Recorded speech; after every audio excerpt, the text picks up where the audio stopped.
piensan que descienden directamente de los españoles. Que era, según Bernal Díaz del Castillo, cuando llega con los conquistadores a Chiapas, era el único poblado que merecía en todo el sureste de México la calificación de ciudad,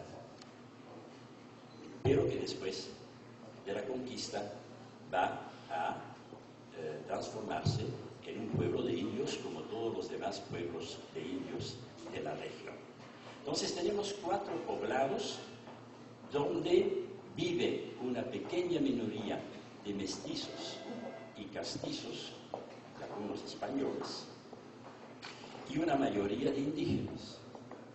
Hasta en la ciudad de Ciudad Real también hay una minoría de españoles y mestizos, y alrededor hay barrios donde viven indígenas. Es muy importante decir esto porque en 1821 y en 1824, cuando se van a tomar estas decisiones tan trascendentales para los chiapanecos, estas decisiones obviamente no van a ser tomadas por la mayoría de la población, los indígenas y los mestizos pobres.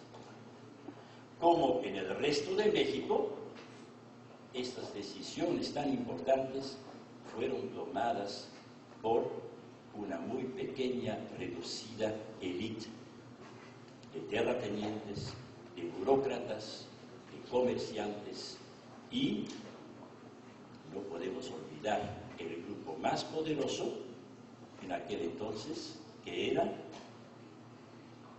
ayúdenme, la Iglesia, por supuesto, los clérigos, tanto el clero secular, el obispo con el cabildo de la catedral y los curas más importantes, como las órdenes religiosas, que en aquel entonces también existían en Chiapas. Ya mencionando estos religiosos, tengo que hablar un poquito de la orden de los frailes predicadores, también conocidos como dominicos, por su fundador, Santo Domingo de Guzmán. En 1821, cuando empieza este proceso de independencia y agregación a México, los dominicos son los grandes poderosos de toda la provincia. A nivel económico, a nivel social, a nivel cultural y casi podríamos decir también a nivel político. A nivel económico, ¿por qué? Porque son los únicos capitalistas que en aquel entonces existían en Chiapas. Dominaban con sus pertenencias, con sus haciendas, las 3 grandes regiones fértiles de Chiapas, que todavía hoy en día también son las regiones más fértiles de este estado. Sobre todo el valle donde corre el río principal de Chiapas, que es el río Grijalva, precisamente en la región donde está Chiapas. También tienen una docena de haciendas en la región de Comitán y otra docena de haciendas en el valle de Ocosingo. Es decir, económicamente son el poder en aquella provincia, porque no puedo todavía hablar de Estado, porque el Estado todavía no existe. Son además los únicos capaces de ayudar con capital a los españoles empobrecidos que necesitan urgentemente dinero. Son los banqueros de aquel entonces. ¿Qué quiero decir con eso? Que a nivel de la provincia de Chiapas vemos suceder lo mismo que sucede a nivel de México con los jesuitas en el momento de la independencia. Algún historiador logró, a través de sus estudios, afirmar que uno podía viajar de México a Acapulco sin salir de las haciendas de los jesuitas. Era una cadena de propiedades religiosas, por cierto, muy bien organizadas y administradas.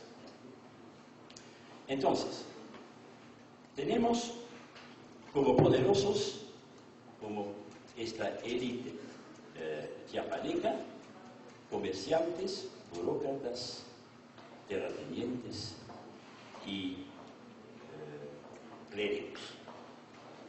Y de los cuatro grupos, obviamente, los clérigos son los más importantes. Ya mencioné el poder económico que tiene este grupo. Yo podría también hablar del poder cultural, del poder social que tenían, pero tal vez en el curso de mi análisis voy a tener que tocar estos puntos. Porque ya hay un fraile muy importante que es Matías de Córdoba, que los chiapanecos de ahora consideran como un prócer intelectual y también político en su tiempo.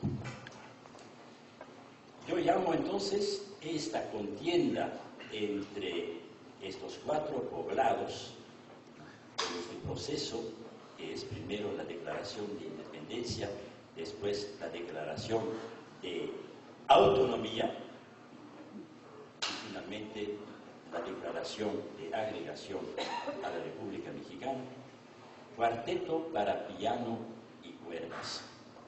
¿Quién toca el piano? Nuestra señorial Ciudad Real, obviamente. ¿Quién toca el primer violín? Tuxtla, porque Tuxtla ya está con ganas de llegar a tomar la releva de Ciudad Real, que le va a suceder a finales del siglo XIX. ¿Quién toca el violonchelo? Comitán. ¿Y quién toca el segundo violín? La ciudad o la villa en aquel entonces de Chiapas. Yo voy a leer, es lo único que voy a leer, un acta de cabildo. Estamos en Tuxtla.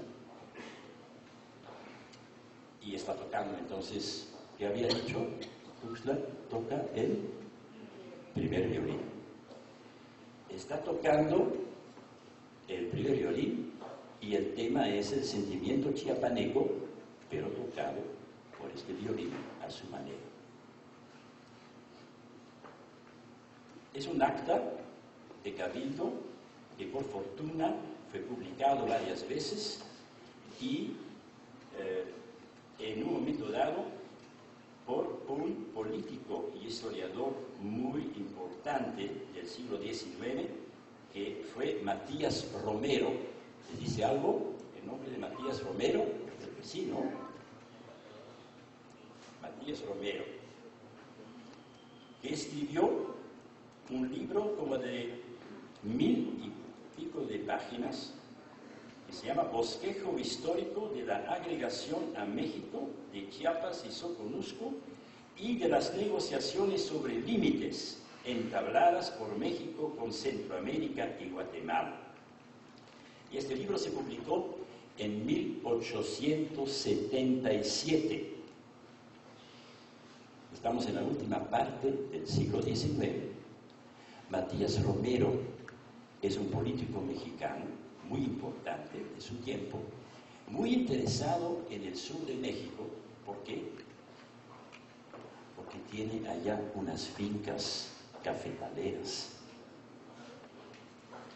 Porque por esas fechas, 1877, la industria cafetalera apenas está empezando en Chiapas.